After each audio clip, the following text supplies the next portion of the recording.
हर हर महादेव की जय, शिव महापुराण की जय, काशी विश्वनाथ की जय।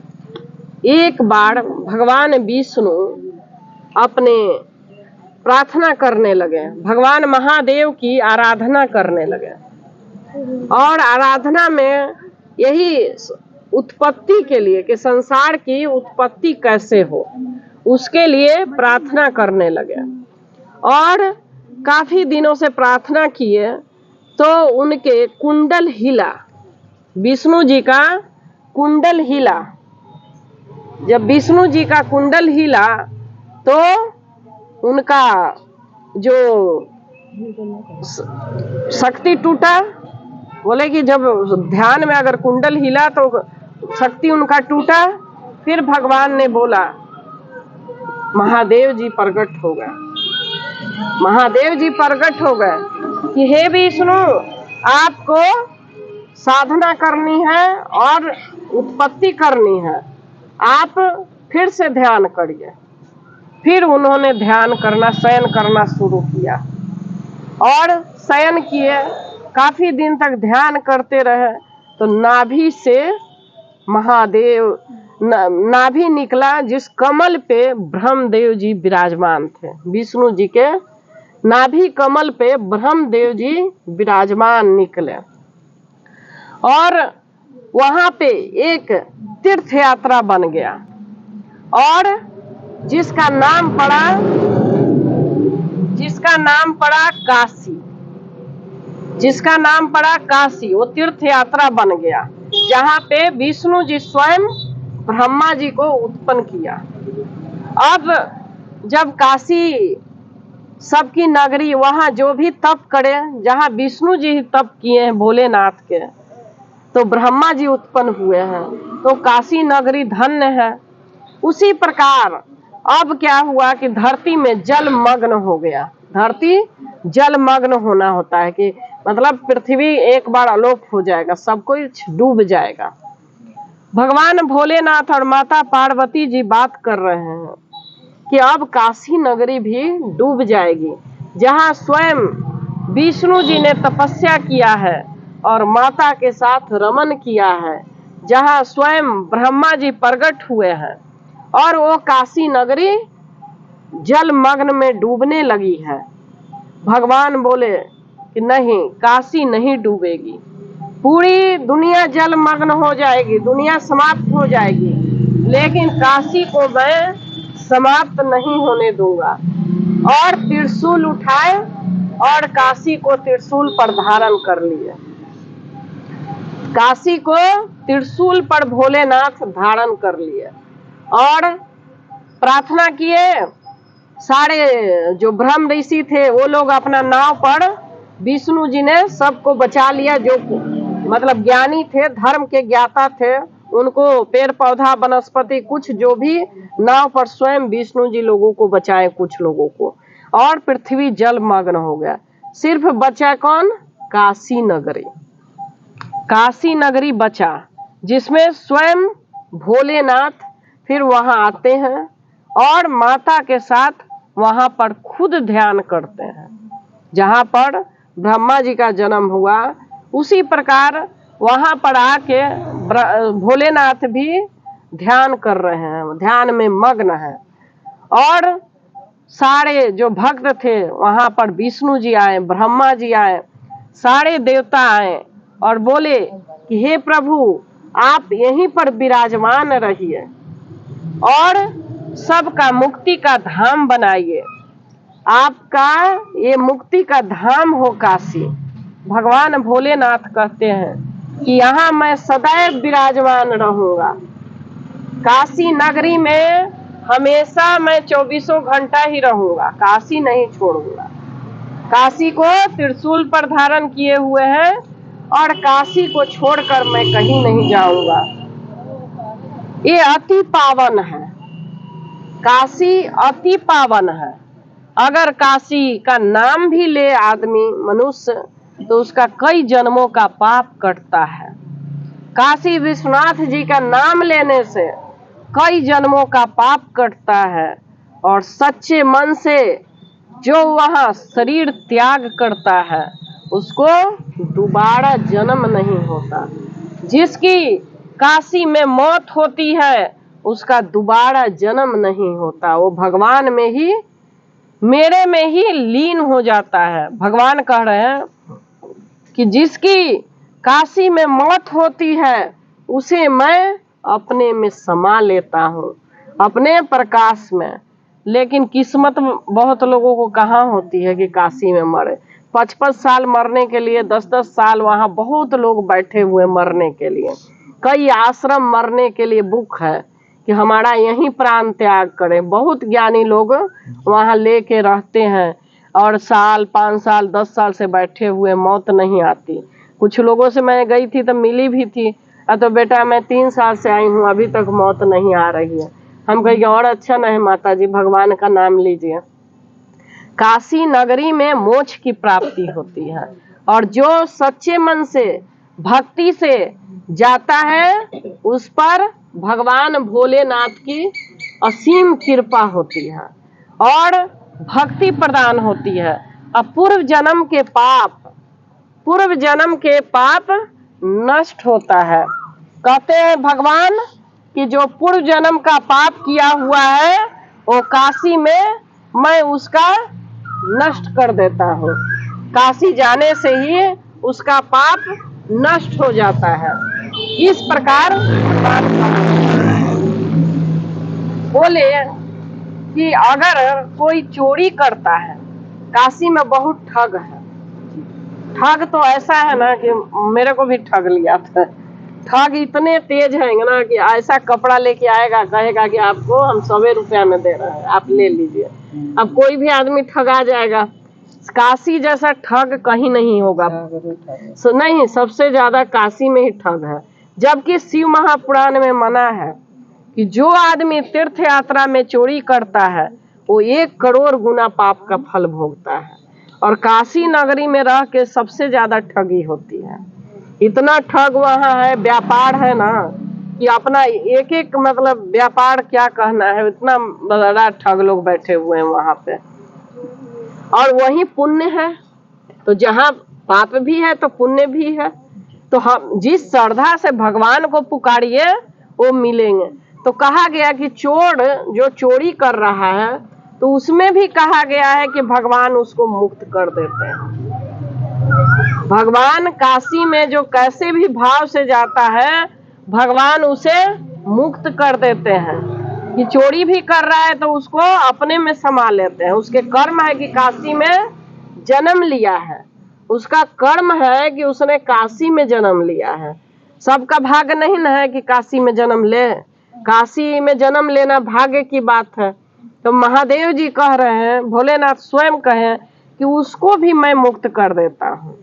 और जो यहाँ प्राण त्यागने का ध्येय से आता है, जो काशी में अपने प्राण छोड़ने जाते हैं, बहुत लोग वहाँ, बहुत ऐसे आश्रम है,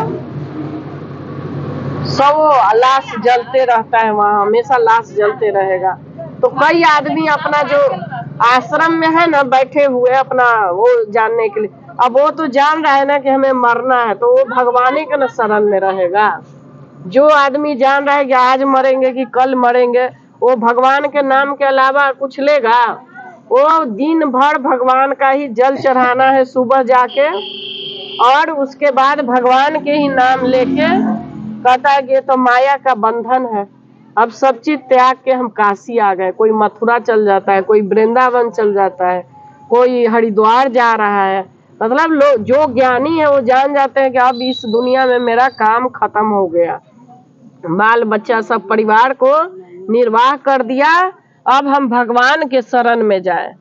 और जिनके पास पूंजी नहीं है, जिनके पास धन नहीं है, वो घर से ही याद करेंगे। तो भगवान बोलते हैं कि जो गरीब श्रेणी के जनता है या आदमी है वो मुझे कहीं भी याद करेगा, वो मुझे कहीं भी याद करेगा, मैं उसके पास स्वयं पहुंच जाता हूँ। भगवान काशी का इस तरह से वर्णन कर रहे हैं कि जो मेरे सुबह उठकर मेरा प्रातः काल उठते ही मेरा नाम और दर्शन से मेरा अभिवादन करता है, यानी नमस्कार करता है, कि जय काशी विश्वनाथ की जय।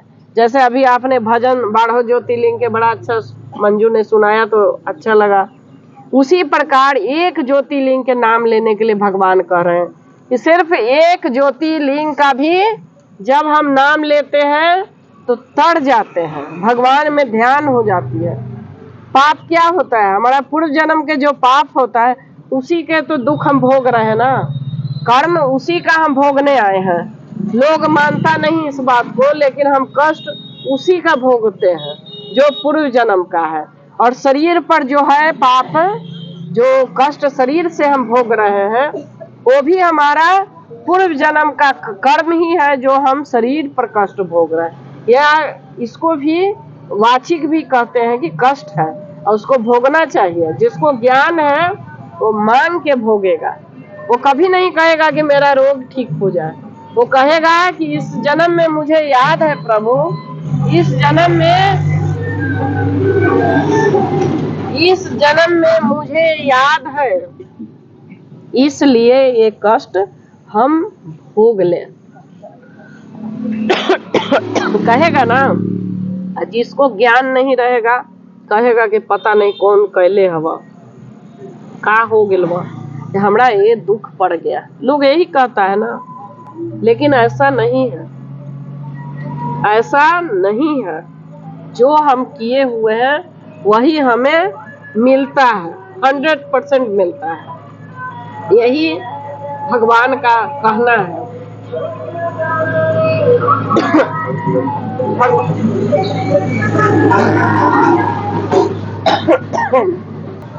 काशी विश्वनाथ जी के जितनी भी कहना जाए, जितना भी पुण्य करें बहुत कम है। जितना भी काशी विश्वनाथ जी के बारे में कहें, जन्मों बीत जाएगी लेकिन उनकी बड़ाई हम नहीं कर सकते। काशी विश्वनाथ जी के जन्म बीत जाएगी लेकिन हम उनकी प्रशंसा नहीं कर सकते, इतनी उनमें शक्ति है। तीर्थों के राजा काशी कहा गया है। तीर्थों जो ज्योतिर्लिंग के राजा है वो काशी गया है। तीर्थों का राजा प्रयागराज है, तीर्थों का राजा प्रयागराज है और 12 ज्योतिर्लिंग के राजा काशी जी। जब हम काशी जी के नाम लेते हैं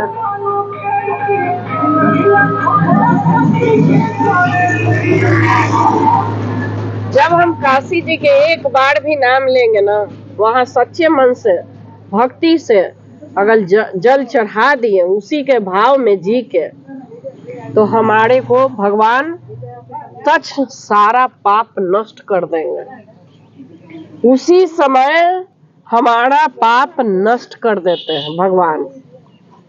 अगर वहाँ सच्चे मन से पूजा अर्चना अगर बैठ के एक माला जाप कर लिया जाए तो कितने जन्म के पाप नष्ट हो जाएंगे, कितने जन्म के पाप नष्ट हो जाएंगे।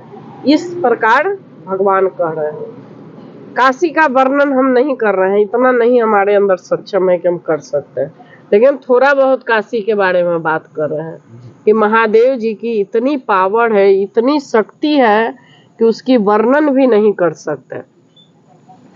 वहां जाके किसी का भी अगर हम एक दान करते हैं, किसी को भोजन कराते हैं, तो कई हजार ब्राह्मणों को पेट भरने के बराबर पुण्य है।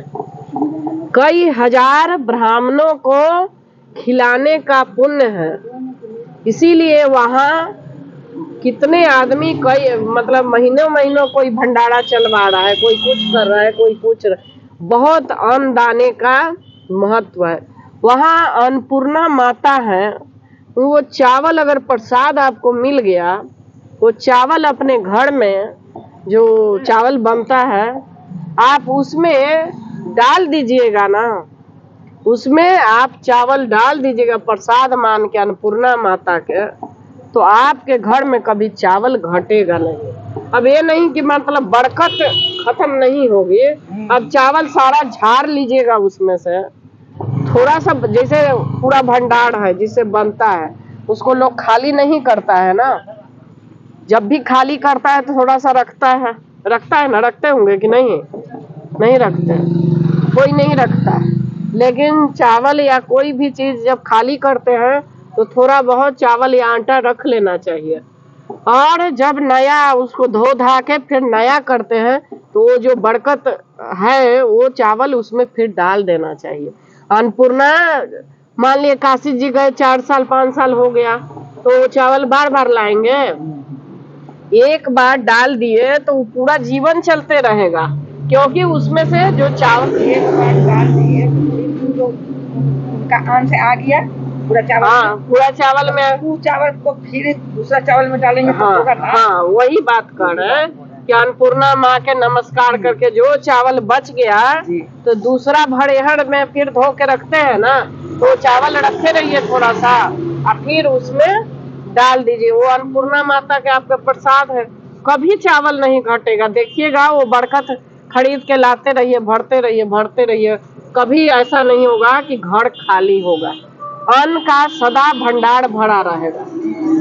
ये अन्नपूर्णा माँ के वहाँ का वरदान है। लेकिन सब लोग गलत करते हैं, ले आएंगे वो चावल फेंक देंगे, चाहे चढ़ा देंगे, भगवाने के चढ़ा देंगे। अरे वो आपको प्रसाद मिला है, अब वो चावल में ही डालिए और उसकी बरकत देखिए। अभी 4 साल से मेरे यहाँ भी चल रही है, कभी घटता नहीं है चावल, उसी में डालते रहिए। जब धोना है तो उसको निकाल के 1-2 किलो रहे तो निकाल के रख लीजिए, फिर धो धा के जब चावल रखिएगा तो उसको भी मिला दीजिए साथ में, तो प्रसाद के प्रसाद बनेगा घर में। और बरकत ऐसा खाना बनाइएगा, इतना तो इतना बनेगा, बरकत मिलता है खाना में। लोग कहते हैं ना कि हम जितना खाना हुआ कहते हैं ना कि जितना रोटी बनाते हैं खाना बनाते हैं सब खत्म हो गया। कई आदमी का घटना है, लेकिन उस घर में अगर 10 गो रोटी खाइएगा 20 गो खनिहार है तो पूरा पड़ जाएगा, पेट ही भर जाएगा, तो उतना का खाइएगा। ये काशी जी का महत्व है अन्नपूर्णा माता के। जो देवी पार्वती माता अन्नपूर्णा माता है वहाँ स्वयं विराजमान है काशी जी में, और वो पंडित जी से मांगने पर वो देते हैं। कहिएगा कि आप प्रसाद दीजिए तो आपको वो चावल प्रदान करेंगे। कुछ दक्षिणा लेंगे थोड़ा बहुत, लेकिन वो प्रसाद आप अपने घर में डाल सकते हैं।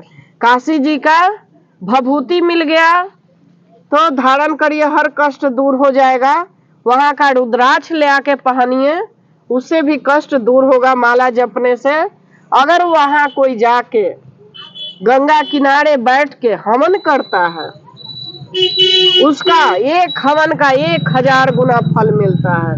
1000 का एक बार यज्ञ का फल मिल जाएगा एक ही हवन में। एक हवन करने से 1000 का फल मिलेगा, तो क्यों ना करें, क्यों करना चाहिए कि जहाँ हजारों गुना फल मिल रहा है तो उस चीज में। लेकिन वहां भी श्रद्धा से होनी चाहिए, वहां भी प्रेम से होनी चाहिए, वहां भी भाव से होनी चाहिए। अब कहिएगा कि जल्दी करो, उठने बैठने में झगड़ा करिए, लड़िए कि हमरा करे दा, कोई स्वीकार नहीं होगा। अस्थिर से बैठिए और आराम से हवन करिए, आराम से जिसका बारी आए आराम से हवन करिए बैठ के, उसका स्वीकार होगा। और जो टक्करबाजी करता है कुछ नहीं मिलता उसको। भगवान भी यही कहते हैं कि भाव से हर चीज करो, मैं लेता हूँ। भगवान के भाव से करिए तो सब कुछ वो देता भी है और लेता भी है। समर्पण भाव होना चाहिए, भगवान खुश होते हैं। ये काशी के महत्व है। काशी के कोई गंगा जी नहा के और प्रभु को जल लेके अर्पण करता है प्रभु को, और उसमें बेलपत्र डाल चढ़ाता है प्रभु को, वो बेलपत्र भी 1000 गुना फल देता है। वो बेलपत्र भी 1000 गुना फल देता है। काशी में स्वयं भगवान शिव कहते हैं कि 1000 गुना फल मिलता है। तो मुक्ति का धाम है काशी। काशी क्यों है? मुक्ति का धाम है, इसीलिए तो भगवान मुक्ति का धाम। जब हम एक एक चीज चढ़ाएंगे तो हमारा तो पाप कटेगा, लेकिन भाव होना चाहिए, श्रद्धा होना चाहिए। ये नहीं कि वो क्या कर रहा है, जहाँ उस पर एक कर दिए तो 3 आपके अंदर देख रहा है। जिसको भी ऐसे करते हैं तो 3 आपको देख रहा है कि आप कैसे हो।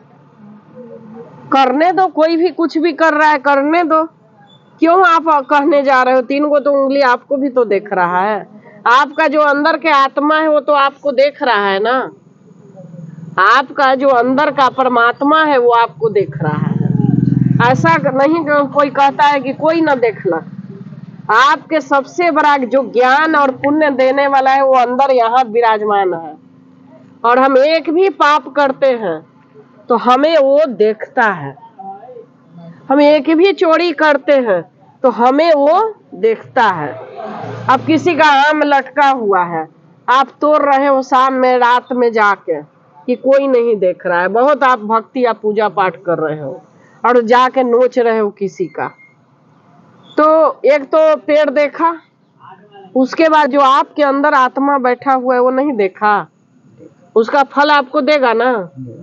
आप कहिएगा कि हम बहुत पूजा पाठ करते हैं हमें नहीं मिला।